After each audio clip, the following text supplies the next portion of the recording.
Today we're turning fabric into festive Christmas decor. Everything is budget friendly as well as beginner approved. So grab your fabric and some scissors for some cozy Christmas crafting on a budget.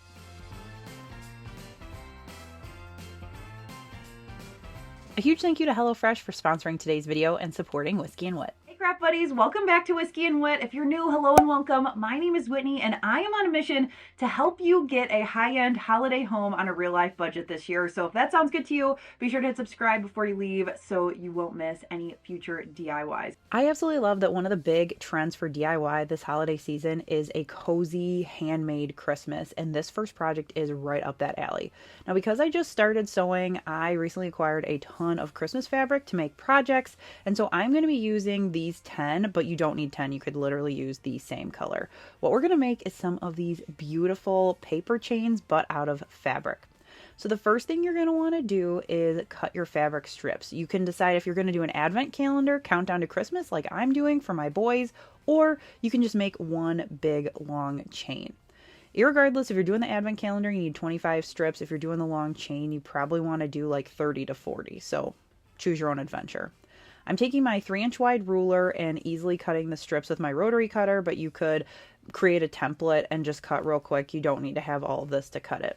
Once all my strips are cut, then it's time to create a pattern that I like. And I'm trying to not have too much green or red together and have everything complement. So I kind of moved everything around, got what I wanted, and then it was time to start assembling. So you could definitely sew these if you want, wrong sides together, flip them around, and you'd be good to go. However, we are going to use this Heat and Bond Ultra No Sew because I had a lot of this left over from when I made my Create sweatshirt in my recent Cricut video. And so I am cutting, starting with the scraps, I'm cutting a piece that is 1 inch by 10 inches because I want a little bit of room on either side because we are going to trim down the fabric just a little bit with pinking shears to give them a cute effect. Once I've got those strips, I'm going to break out my iron. This is not like a Cricut iron or anything. It's just a regular iron.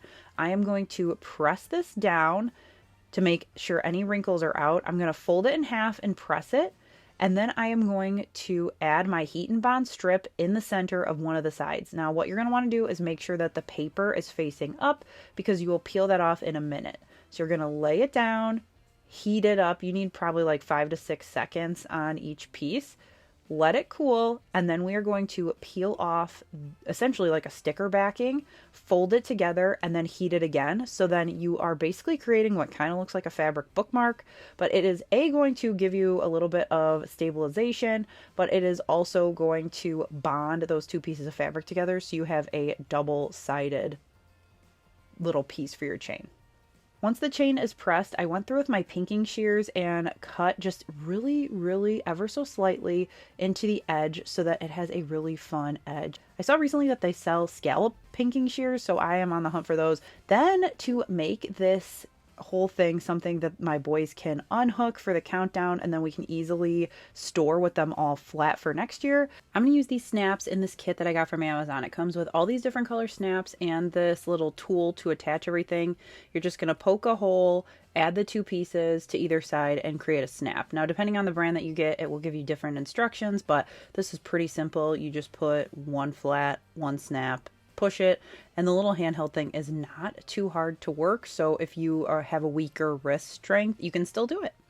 Then I'm going to complete all of those steps for all 24 of my other pieces, and then my chain is good to go. I think this is so adorable. This would also be a fun project to kind of do with kiddos. You could have them help you set it up, and if you want the chain to stay permanently together, you could use Heat and Bond to hook the two ends together. You could use Velcro, or you could use hot glue. So tons of different options, but I think this is so fun, and I hope you do too. I hope you try it with your family. A few videos back in my mystery box challenge, I created these fun, primitive, rustic looking cans, and I also made some candy canes to go in that arrangement with pipe cleaners. I loved them so much I wanted to make some large ones, so in case you missed that video, I wanted to show you, and also I didn't make any large ones in that video. They were all mini. This process is so quick and easy. You're going to take 10 pipe cleaners the full length and twist them together so they're one piece. Then I took some fabric with red and white stripes, cut a little slit, and ripped it so it looked like tattered old fabric. That's optional if you want them to be a little more modern. Don't rip it, just cut the strips, but I like the little frayed edges. Then I'm going to use hot glue to wrap it around in a motif to make it look like candy cane stripes. And then I'm going to work my way up to an area where I feel like the length is good. Then I'm going to trim it down, finish off the ends by gluing everything down, and then it's good to go. The great thing about this is you can make them in so many different colors. I did everything from the red and white striped to the red and white gingham. I also did some where I wrapped the whole thing in ivory and then followed up with the dark red up above. You can really customize this to whatever motif you have in your house, and they are so easy. I love having simple DIY items like this that I can just like throw in with other things that totally match, because this time of year life is crazy and I want to look like I tried super hard, but I don't want to have to actually try super hard. And the same goes for our dinners. I want to put better for you meals on the table, but I don't have the time to go grocery shopping and do all the meal planning that comes along with it. And that is why I use HelloFresh. It makes getting better for you meals on the table so easy. One of my favorite things is how they package everything, because they make it so easy for a busy mom like me. So you've got your cards here. Here are your recipes. So in this one, we've got cheesy chicken sausage and ricotta lasagna, creamy Dijon roasted chicken thighs, and the third one is prep and bake figgy mustard chicken. And all of your ingredients are in this bag and they're labeled. So all you have to do is grab your bag, grab your protein, grab your recipe card, and you're good to go. And honestly, if I don't have a plan, I end up grabbing junk or ordering out. So HelloFresh makes it so much easier to eat better because it's all there ready to cook. They've also made some great updates lately with over 100 weekly recipes to choose from, bigger portions, and 15 plus high protein options. It's one less thing to stress about, and everyone in my house loves it, even Henry. If this sounds good to you, get up to 10 free meals on your first box at HelloFresh.com with code WhiskeyWhitFM. The free meals are applied as a discount on your first box, new subscribers only, and it varies by plan. That's up to 10 free HelloFresh meals and free shipping. Just go to HelloFresh.com and use the code WhiskeyWhitFM. Bows are so on trend for Christmas, and I wanted to make some timeless fabric ones. Again, no sew and sew options, so you can choose your own adventure. I'm going to use a yard of red fabric, but you can use whatever color that you want, and we are going to cut our pieces. You need one at 16 inches by 6 inches, one at 12 inches by 6 inches, and then one 3 inches by 2 inches. And optional, you can add light interfacing like I did to all pieces. I just used fusible Pellon interfacing. Also, Dollar Tree sells interfacing now. I didn't know, but I saw it, so FYI. Then you are going to take your 2 rectangles, fold them in half long ways, and give it a good press. Then for your centerpiece, you're going to fold that in half, but then we're going to do one more step. Fold those 2 in half, press it, and then fold that in half again and press it. Then that way you'll have nice edges for your bow. Then we are going to cut a 45-degree angle off of each side, so we've got some really nice dovetailed ends. And then the key here is to use Gorilla Glue hot glue sticks on your fabric. They are made for fabric, and that is how I don't get popped seams. So many people say that if you use cheap glue, it will pop for sure on you. I tried one of these with a cheap glue stick that was already in my glue gun, and I proved myself right, it will pop. So just keep that in mind. You want to make sure that while you're gluing, you are leaving space to turn them right side out, just a little gap, and then we're going to glue that center piece just straight down. Take your smaller tube and roll it right side out, and then use some glue to attach the 2 ends so you have a loop. Then we're also going to flip around our tail piece as well. Then you're going to center that seam that you just made and pinch the center to make it start looking like a bow. Then for that bottom piece, make sure you use whatever you have. I'm using a dowel rod to get it out straight, and then you are going to pinch both the top and the bottom to create the center part of your bow. Now what I like to do is tie the center with either jute twine, or here I'm using baker's twine, tie that off, double knot, and then take some hot glue and cover it with the centerpiece. Now you can absolutely sew the centerpiece and then sew it in the back, but I like that the rest of the bow doesn't have seams, even if you do sew it, so that way it all matches. But you can do you can use the same measurements, do the same process, but sew it instead of gluing it. Now here is the great thing. I know sometimes people look down on no-sew projects, but A, it makes it accessible to a lot more people that don't have sewing machines, and B, if you look at these, would you know at least one of them sewed, but do you know? I think it's hard to tell. So you can definitely make beautiful decor with a glue gun and fabric glue sticks. Don't use the cheap ones, fabric glue sticks. You guys know I love Norman Rockwell, and the Pottery Barn items are just so expensive this year, but I love the look. So I'm going to show you how I duped this super expensive pillow with this heat transfer paper, a printer, and some heat onto a pillow cover. So I got this pillow cover from Amazon. I started by pressing the wrinkles out, and you can also do this with an iron. There's instructions on the package for an iron, a regular heat press, and then also an easy press. This is going to be a PDF over in my free file library sized to this 18 by 18 pillow, and it prints pretty much the whole area you can on an 8.5 by 11 sheet of paper. I printed this on my regular inkjet printer, so you don't need anything fancy, and we're going to trim it out as close as we can. Then we're going to peel off that logoed sheet on the back. We're going to hold with one hand and peel. It's kind of like it feels like a rubbery material. It kind of feels like heat transfer vinyl if you've worked with it before, like when you pull it off the carrier sheet. And you just want to be careful not to rip it like a Band-Aid to rip your artwork. Then we're going to get it where we want it. Add a Teflon sheet over the top. I get these on Amazon. It just protects your artwork. And then we're going to press with firm pressure for 90 seconds on both edges of our Santa. I do a quick rub when I'm done, remove that transfer sheet, and that is it. He looks so good. He looks so close to what the picture looks like on Pottery Barn's website. And I was able to get a pack of the pillow covers, 4 of them for I think $12. So this was like a $3 pillow cover and a really inexpensive piece of heat transfer printout. I am obsessed with these. You guys have seen me use them a few times, and we're going to be using them more throughout this video because they're that good. If you like that pillow, I've also duped 2 other items from the Norman Rockwell Pottery Barn collaboration, one being these napkins slash tea towels. I made these in my Christmas Cricket video, and then I also recently in my high-end dupes video made a dupe of this frame. I decided to use this frame that has been sitting in my basement for probably maybe going on 2 years now. I loved the outside, but I didn't have a project for it, but it was so pretty and it was only $3. So glad I bought it and waited for this day. I ripped off the back carefully, that kind of, matting, that brown paper. Then I pulled out the mat as well as the image, and I grabbed some of this plaid fabric I recently got at Michael's. I'm going to take that mat, lay it down, and I'm going to cut a piece of the fabric that has about a 1-inch overhang on all 4 sides.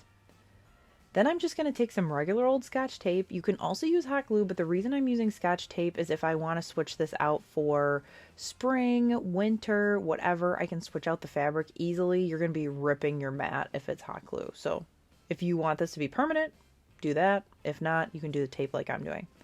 I'm going to do all 4 sides as well as folding in the corners, and then we're going to go to the center, create a little slit, and then cut from the center out to each of the corners on a diagonal. Cut off some excess and then pull those out to the outside just like we did with the outer pieces around the edge.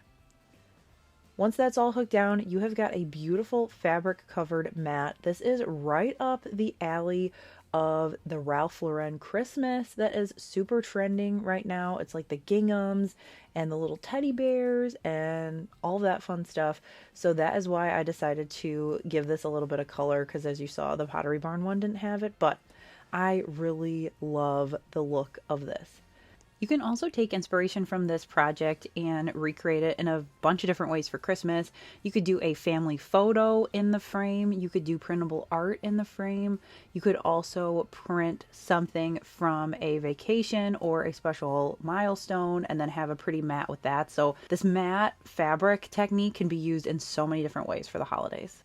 One of my favorite sites to peruse for inspiration is Antique Farmhouse because I really love their style, and I saw these Santa postcard pillows and it made me think, how about I do my vintage wood cutouts but on fabric? I made them for Halloween. I did vintage candy and vintage Halloween ads and you guys loved it, so I decided to do it on fabric. So you guessed it, we are grabbing some of the heat transfer medium that we used on the pillow before, and I cut it, peeled it back, and then added it. So for these 2 that look kind of like the ones that I did in the fall, I have a big enough piece that you can fold in half and create what looks kind of like a grain sack.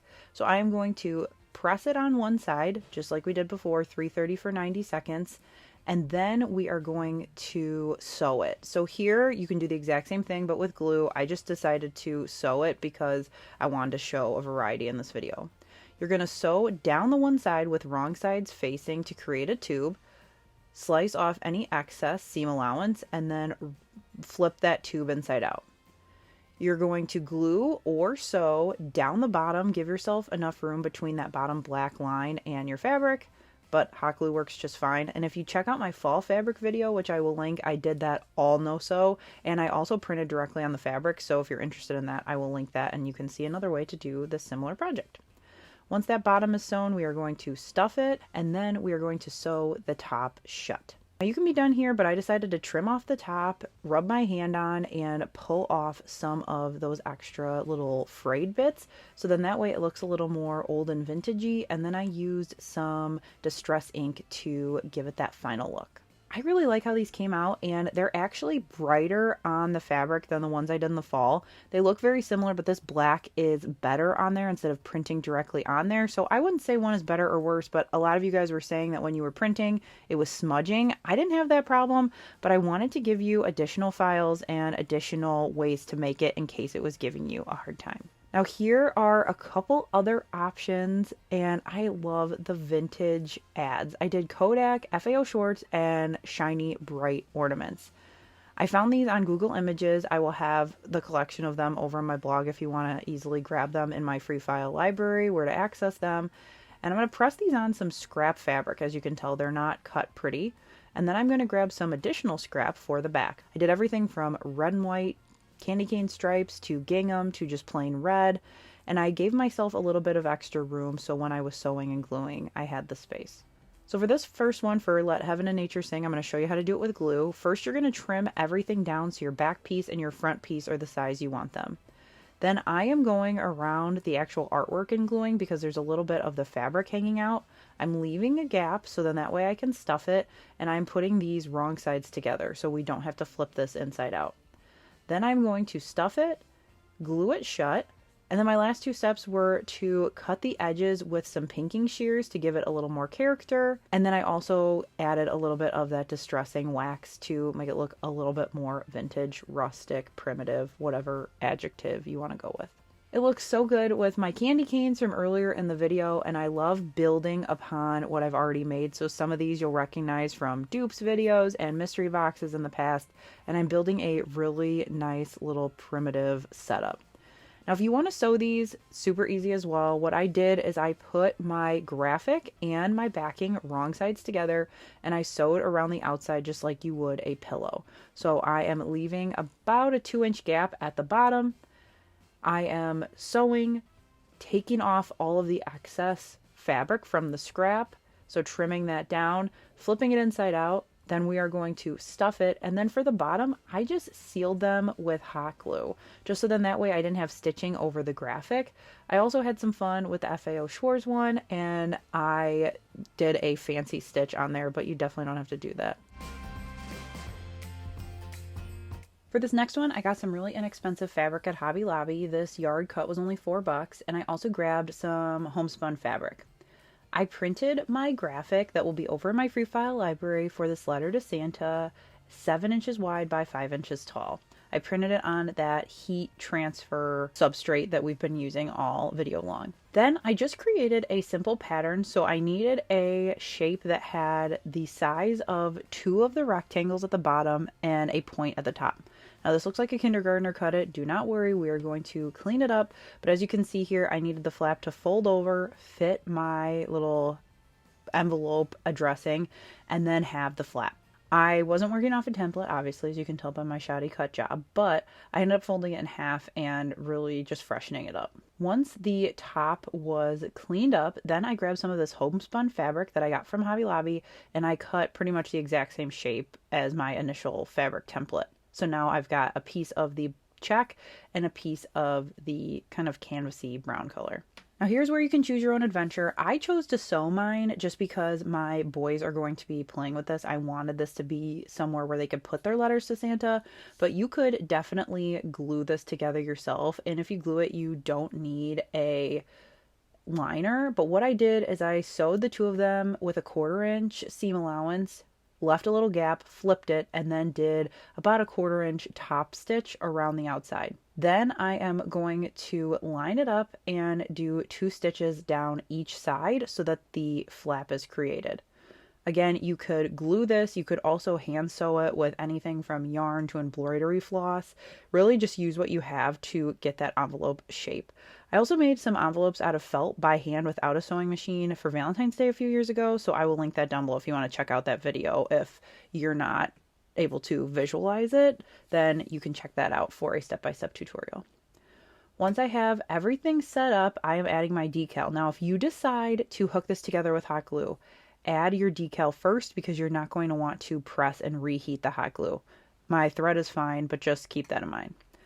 Then my last step is to use my little cam snaps to add a red snap so that I can close it. I would have liked more of a burgundy color, but I didn't have that. I have a bunch of colors, just not that. So red will have to do, and it's on the back so people won't really see it, so it's no big deal. I am so happy with how this turned out, and I can't wait for the boys to add their letters, well, Finn this year and Henry in the future, to Santa. We can put it in our magic mailbox and send that off to the North Pole. I will share over in my library both the just regular no return address file, and then I'll also share the Canva template in case you want to add your own kiddos' names, because that is super fun. Then to make it pop a little bit more while you don't have letters in it, I just added a little bit of polyfill and it was good to go. I don't know about you, but this Christmas season I've been inundated with felt DIY ornaments, and finally I was like, you know what, I want to try some of those, and I am so glad that I did. Let me show you what I've made. They're not as hard as they look, and they're so cute. One of the things I love about this project is you can make them with felt sheets from the craft store. If you get them at Hobby Lobby or Michael's, they're like 25 to 32 cents. I also have some free printables for candy canes as well as cookies with or without icing. And I decided to use my Cricut to cut it out, so I will share the SVGs as well as the printable templates so you don't have to have a Cricut. It's just I got really excited about these and I wanted a lot cut out so I could stitch them at night while I was sitting watching TV. So I cut out a ton of them, and I also bought this pack of felt on Amazon that had cookie colors to have everything kind of coordinate. So first let's start with the candy cane. The first thing I'm going to do is get my red pieces lined up, so then that way I've got a front and a back. That's why one is facing left, one is facing right. I'm going to get them all lined up, and then I'm going to use just a teeny little dab of hot glue in the center of the piece of felt just to hold it in place so I can stitch it and I'm not having to pin it. It made it a lot easier for me. Then I'm taking some of this red floss I got from Michael's and a needle. I'm going to knot the end and I'm going to use a tacking stitch. So I'm going to go up through both and then down through the outside and just tack these red pieces down. I didn't worry about the bottom of this bottom piece just because that is going to be sewn with the blanket stitch when we hook them together. But here I am doing the top and bottom of all the stripes. This is optional. You could glue them down and just have them like that, but I like the stitching look, so it takes a little extra time, but I like it. It was worth it to me, but you could definitely glue it down. If you get to a spot where you have run out of thread, no worries. Just go back through one of the loops you just made and then take your needle through that loop that made and pull it tight. That will knot it off. Trim your thread and then just start a new knot and start right where you left off. Super easy. And then you can knot it the same way at the end of your candy cane. Once that's all done, we are going to hook it together with a blanket stitch. I'm going to start kind of where the curve of the candy cane happens.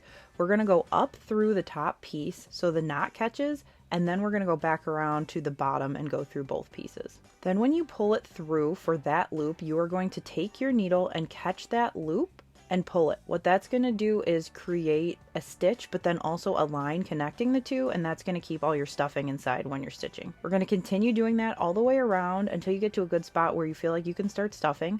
Put some polyfill or any other stuffing you have in there, and then work your way all the way around until you get to the end. Keep stuffing as you go and tie it off. Once you do these, the more comfortable you'll become, and honestly, I feel like the handmade Christmas vibe is strong with these, and if they're not perfect, that gives them some more character. I had a lot of fun with the candy canes, and I'm going to make more of those to hopefully make a garland. It's just taking me a little time, but I wanted to share them. And I also wanted some sprinkle cookies. So this template is another one that's going to be over in my blog. And I used some tube beads. So I went up through the bottom, put a tube bead onto my floss, and then tacked it down. I got strategic with this to make sure that none of my sprinkles were going the same way so that, you know, they kind of laid the right way. So you kind of have to mess around with it a little bit. But I got these two beads at Michael's and they weren't all the same size opening, which was a pain because they didn't all fit. So, but I had these from another project, so I just made it work. But, you know, not super a fan with this, so maybe get some different tube beads from like Hobby Lobby or something. Once you have that all down, then you're going to add it to your cookie base, which you're going to have 2 felts, and it's all in the template or in the SVG. Then we're going to do a tacking stitch to attach this, just like we did with the candy canes. So you're going to go up through both pieces, down through the outside, and what I like to do is go around and pick some key points, so maybe the top 2 corners of your heart, the center, and work, like give yourself like 4 points where you tack it down and then start going in a circle, because if not, I start, it shifts, and by the time you get to the end, half your cookie icing is off your cookie, and that will make you sad. And then to attach the cookie together and stuff it, we're going to do the same blanket stitch as before. So it's a lot of the same stitches that you do. You tack items on top of each other and then blanket stitch them together, stuff it, and it's good to go. So like I said, I've got a ton of templates over there if you'd like to start this as just a fun thing to do for Christmas. It's been a great thing to do at night when I'm watching TV. And these little Santas, I actually got a template on Etsy because I enjoyed the other one so much. So I will link that down below as well. That site has so many really cute options for felt cookies, so be sure to check it out if you're interested in this. I would definitely recommend it. It's a really fun self-care hobby, something to do when you're watching Christmas movies, all that fun stuff. I hope you loved the DIYs in this video. As always, let me know your favorites down in the comments. Also, while you're down there leaving a comment, be sure to check the description box for all the info to get up to 10 free meals on your first box at HelloFresh.com with code WhiskeyWhitFM. Remember, those free meals are applied as a discount on your first box. New subscribers only. It varies by plan, but that is up to 10 free HelloFresh meals and free shipping. Just go to HelloFresh.com with my code WhiskeyWhitFM to claim. Thanks so much for watching, and I will see you guys in the next one. Bye!